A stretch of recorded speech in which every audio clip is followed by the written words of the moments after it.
வட சென்னையில் எம்கேபி நகர் அப்படின்ற பகுதியில் ஒரு கார்ப்பரேஷன் மிடில் ஸ்கூல் இதில் வந்து ஒரு பையன் வந்து பேக்கில் வந்து கஞ்சா வச்சுருந்துருக்கான். அது தகவல் போயிருக்கு. போலீஸு கிட்ட தகவல் போகும்போது அவங்க வந்து பார்க்கும்போது இந்த கஞ்சா எனக்கு வந்து தெருவில் கிடச்சிது அப்படின்னு சொன்னான். எனக்கு இது கஞ்சானே தெரியாதுன்றான். அவன் ரோட்டில் கிடக்கிற அளவுக்கு வந்து ரெண்டு விஷயங்கள் இருக்குது. ஒன்று வந்து இந்த கஞ்சா விற்கிறவங்களுக்கும் இந்த பையனுக்கும் ஏதோ லிங்க் இருக்குது. அந்த பையன் கஞ்சா டிஸ்ட்ரிபியூட் பண்ணுறானா அப்படின்றத நம்ம போலீஸ் விசாரணை செய்யணும். ஆனால் அவனை என்ன பண்ணுறாங்கன்னா விட்டுறாங்க.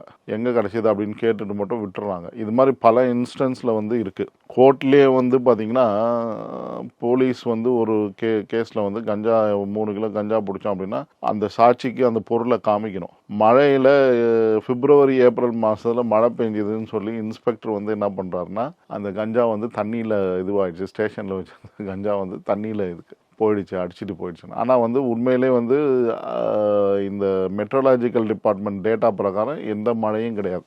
மிதமான மழை கூட கிடையாது அந்த பீரியடில், பிப்ரவரி ஏப்ரல் மாதத்தில் 2017. இது ஒரு இன்ஸ்டன்ஸ். இந்த மாதிரி வந்து கஞ்சா வந்து இங்கே வந்து தமிழகத்தில் வந்து பார்த்திங்கன்னா 13% தான் கன்விக்ஷன் ரேட். கிட்டத்தட்ட ஒரு சென்னையில் வந்து ஒரு கிட்டத்தட்ட 29,000 கேஸுகள் வந்து இங்கே பிடிக்கப்படுது. கிட்டத்தட்ட 1800 கேஸுகள் வந்து இருக்குது, நிலுவையில் இருக்குது இந்த கஞ்சா சம்பந்தமான விஷயத்தில். அதில் வந்து சென்னையில் மட்டும் வந்து பார்த்திங்கன்னா ஒரு 300 கேஸில் வந்து 13% தான் கன்விக்ஷன்னா குற்றவாளிகளை வந்து சாட்சி ஒப்படைச்சு இதெல்லாம் பிடிப்பட்ட கஞ்சா அப்படின்னு சொல்லி அவங்களுக்கு வந்து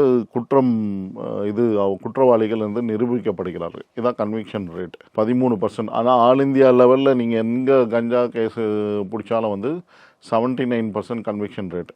தமிழகத்தில் மட்டும்தான் இந்த கன்விக்ஷன் ரேட்டு ரொம்ப கம்மி.